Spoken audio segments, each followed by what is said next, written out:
Olá, pessoal! Eu sou a Milene e na monitoria de hoje vou trazer para vocês os antibióticos que inibem o metabolismo do folato e as quinolonas. Bem, só um pequeno roteiro da nossa monitoria então. Primeiro, a gente vai conversar sobre os inibidores do metabolismo do folato, em que nós vamos dividir em inibidores da enzima dihidropteroato sintase e inibidores da dihidrofolato redutase. E por último, a gente vai conversar sobre as quinolonas. Antes de começar a discutir os fármacos propriamente ditos, vamos revisar um pouquinho sobre o folato, ou ácido fólico, ou ainda vitamina B9. Bem, o folato é um componente muito importante do organismo dos seres vivos, porque ele está relacionado com a síntese de bases nitrogenadas, as purinas e as pirimidinas. E a gente sabe que as bases nitrogenadas são componentes do DNA e do RNA. Então, se nós não tivermos uma síntese adequada dessas bases, nós vamos ter um problema na síntese do DNA e do RNA, e por isso as células não vão crescer nem se dividir. Uma observação importante é que os fármacos são antibacterianos, porque as bactérias precisam sintetizar o próprio folato, enquanto nós, seres humanos, não sintetizamos, a gente utiliza um folato pré-formado, adquirido na dieta. Por isso, os fármacos vão inibir o crescimento e a divisão das células bacterianas e não das nossas células. E acerca da estrutura do folato, a gente pode mencionar que ele é formado por um anel de pteridina, pelo PABA e pelo glutamato, que são conhecidos como os precursores do ácido fólico. Aqui nós temos um esquema que representa o metabolismo do ácido fólico. Desde os precursores, ali o PABA, o anel de pteridina, até o final com a formação das bases nitrogenadas e dos aminoácidos, que vão ser responsáveis pela síntese de DNA. Essas duas enzimas que eu circulei vão ser os locais de ação dos antibióticos. Então, na enzima de hidropteroato sintase, que forma o folato a partir dos precursores, e na enzima de hidrofolato redutase, que reduz o folato em ácido tetrahidrofólico, que vai ser então o responsável pela formação dos produtos finais. Vamos começar então pelos inibidores da enzima de hidropteroato sintase, as sulfonamidas. As sulfas são análogos do PABA, um dos precursores do folato. Então, os fármacos como a sulfadiazina, o sulfametoxazol, a sulfasalazina, eles vão fazer com que a enzima de hidropteroato sintase se ligue a eles e não ao PABA. Então, eles vão inibir a ação dessa enzima e, com isso, eles inibem a formação do ácido fólico. O espectro de ação é amplo, cobre gram-positivos, gram-negativos, alguns protozoários também. E a ação é bacteriostática, o que significa que eles inibem o crescimento e a divisão, mas não matam diretamente o patógeno. As sulfas podem ser administradas via oral, parenteral ou tópica, e elas têm boa absorção via oral, exceto a sulfasalazina. E a gente consegue até dividir as sulfas de acordo com a via.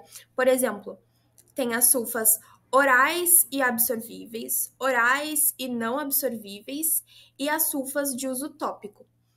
Elas vão atravessar a barreira hematoencefálica e a placenta também, são metabolizadas no fígado, excretadas pelos rins, e em meio alcalino elas são solúveis, mas em meios neutros e ácidos elas podem precipitar e formar cristais, como por exemplo na urina. Geralmente elas vão ser utilizadas junto com a trimetoprima ou a pirimetamina, que eu vou explicar mais para frente, porque o efeito vai ser sinérgico. E alguns usos que a gente deve considerar são contra a toxoplasmose, a malária, a nocardiose, e existe um fármaco, o cotrimazol, ou popular Bactrim, que contém sulfametoxazol e trimetoprima, e ele pode ser usado como alternativa em infecções urinárias, por exemplo. A sulfadoxina, que tem uma ação prolongada, não é mais tão utilizada nem recomendada. A sulfasalazina, que é aquela que não é absorvida pelo trato intestinal, pode ser utilizada em doenças inflamatórias intestinais, como doença de Crohn e retocolite, já que a ação precisa ser intestinal local nessas doenças. E as sulfas de uso tópico vão ser úteis contra a infecção em queimaduras e também contra a conjuntivite bacteriana. Dos mecanismos de resistência que eu vou destacar, lembrem da superexpressão do PABA, para tentar vencer essa competição com as sulfas.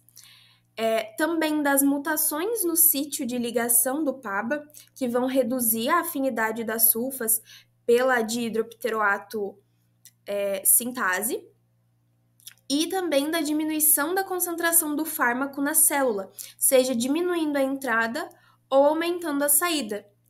E os efeitos adversos que precisam de atenção são a cristalúria, por aquela precipitação do metabólito das sulfas no pH ácido ou neutro, e elas também podem desencadear reações de hipersensibilidade, podem causar anemia hemolítica, anemia aplásica, e nos recém-nascidos elas podem fazer kernicteros ou icterícia nuclear, porque elas vão competir com a bilirrubina pela ligação com a albumina.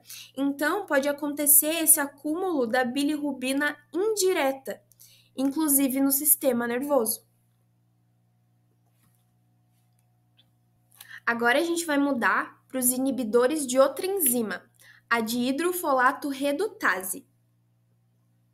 Aqui, os fármacos vão ser análogos do folato. As sulfas eram análogas do PABA. Aqui, a trimetoprima e a pirimetamina são análogas do ácido fólico. Por isso, elas vão competir com o folato pela enzima dihidrofolato redutase.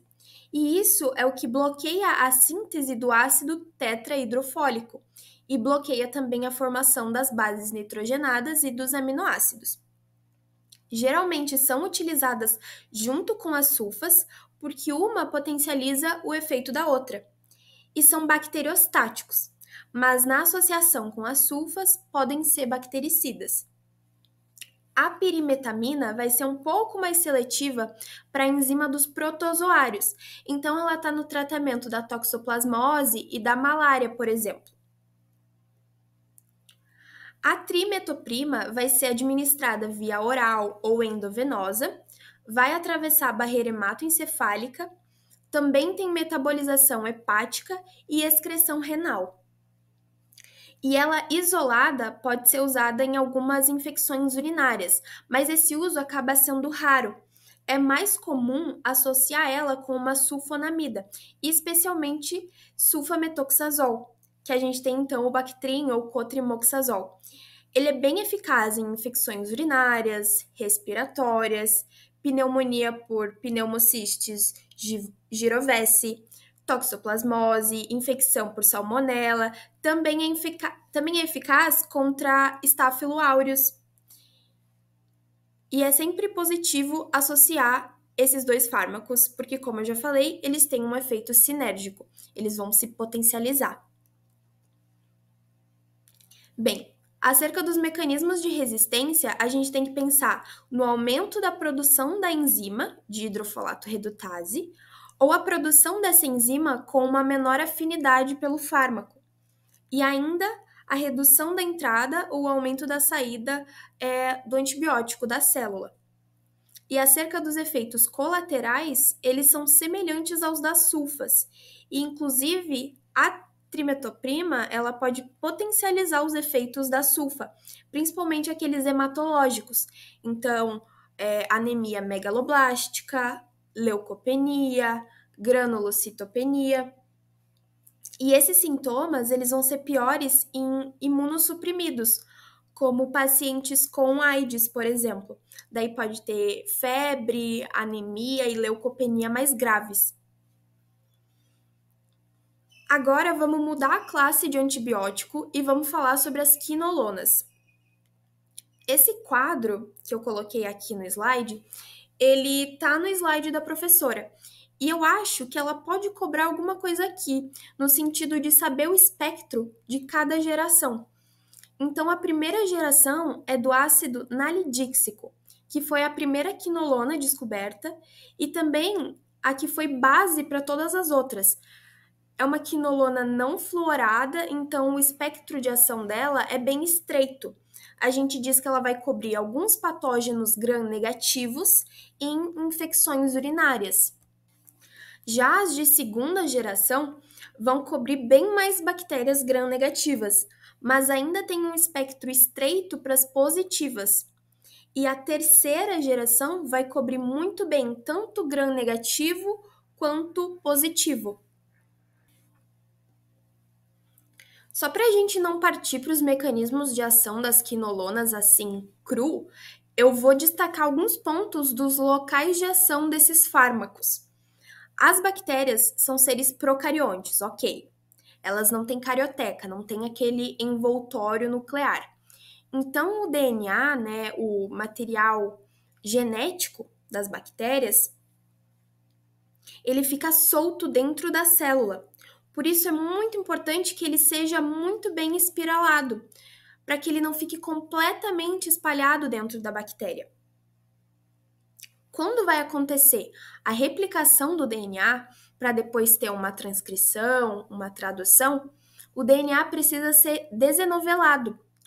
Então, aí vão entrar aquelas enzimas sobre as quais as quinolonas vão agir, que é a DNA girase, ou topoisomerase 2, e a topoisomerase 4. A DNA girase vai ter essa função de desenovelar, de relaxar as fitas do DNA para que essas fitas possam ser separadas e replicadas, como dá para ver na imagem de cima, de fundo amarelo. E depois da replicação do DNA bacteriano, a gente tem a formação de duas moléculas de DNA circular. E essas moléculas vão estar interligadas, como se fosse um 8, como dá para ver na imagem de baixo, de fundo azul. E quem vai separar esse 8, essas moléculas de DNA interligadas, é a topoisomerase 4. Então, qual que vai ser o mecanismo de ação das quinolonas? Vai ser a inibição das enzimas DNA girase e topoisomerase 4, impedindo a síntese do DNA bacteriano e, por consequência, impedindo a continuidade da vida da bactéria. O que é muito importante saber, nas bactérias gram-negativas, o principal alvo que vai ser inibido é a DNA girase, ou topoisomerase 2. Enquanto nas gram-positivas, o principal alvo é a topoisomerase 4. Em todas as bactérias, ambas as enzimas vão ser inibidas. Só que a gente vê essa preferência de que nas negativas inibe mais DNA girase e nas positivas inibe mais topoisomerase 4. Quando a DNA girase é inibida, o relaxamento das fitas vai ser inibido. Então, as fitas do DNA vão acabar quebrando. E quando a topoisomerase 4 é inibida, não vai ter a separação das moléculas de DNA recém-replicadas, que ainda estão ligadas uma na outra. O ácido nalidíxico tem esse espectro de ação bem estreito, contra algumas gram-negativas só, e ele está em desuso. Já as fluoroquinolonas, elas têm um espectro de ação amplo, sendo daí que a terceira geração é a que vai cobrir o maior número de bactérias. O ciprofloxacino e o norfloxacino têm uma boa ação contra gram-negativas, contra bactérias atípicas e contra bactérias intracelulares, como a clamídia, o micoplasma, o micobacterium. O levofloxacino atua contra gram-positivas, gram-negativas e atípicas. E o moxifloxacino, além de todas essas, atua contra gram-positivas e negativas também. Ele também atua contra bactérias anaeróbicas. E a ação das quinolonas, num geral, é bactericida. As quinolonas têm boa distribuição via oral, mas uma observação é que elas formam quelatos com cátions, como cálcio, ferro, magnésio. Então, é muito importante que elas não sejam administradas junto com esses íons, porque senão a absorção vai ser reduzida e o efeito das quinolonas vai ser prejudicado. A eliminação é, no geral, renal, mas o moxifloxacino é excretado por vias hepáticas. E a respeito dos usos clínicos, a gente tem que ter certo cuidado, porque apesar de ter amplo espectro, não dá para sair administrando quinolona para tudo. Porque a gente já vai ver que o uso indiscriminado delas causa o desenvolvimento de resistência. E elas também têm certos efeitos adversos que precisam de certo cuidado do médico quando for prescrever. Alguns usos que eu posso destacar são nas infecções respiratórias, especialmente em pneumonia adquirida na comunidade que não pôde ser tratada com macrolídeos. Também nas infecções gastrointestinais, infecções do trato urinário, de preferência as mais graves e que não conseguem ser tratadas por outro antibiótico, infecção por clamídia e antraz também. Aqui os mecanismos de resistência, então. A gente tem a diminuição da afinidade da quinolona com a DNA-girase ou com a topoisomerase 4. Tem também a redução da entrada do fármaco na célula ou bombas de efluxo que aumentam a saída do fármaco da célula. E a resistência mediada por plasmídio não é tão comum, mas existe também. E de efeitos adversos, a gente tem que pensar em náusea, vômito, tontura, cefaleia, de forma mais rara, convulsões. Pode haver também problemas nas articulações, pode aumentar risco de tendinite, ruptura de tendão. As quinolonas também podem facilitar a infecção por Clostridium difficile, causar prolongamento do intervalo QT no eletrocardiograma. Esse prolongamento ele está mais relacionado com o moxifloxacino. E além de tudo isso, e também por conta de todos esses efeitos, elas são contraindicadas em gestantes e em crianças. Para fechar a monitoria, mais uma vez, eu deixei 2 tabelas de livro que podem auxiliar a revisar o assunto de forma mais sucinta. Bom, eu espero que a monitoria tenha te ajudado de alguma forma. Qualquer dúvida pode me mandar mensagem. Bons estudos, até a próxima!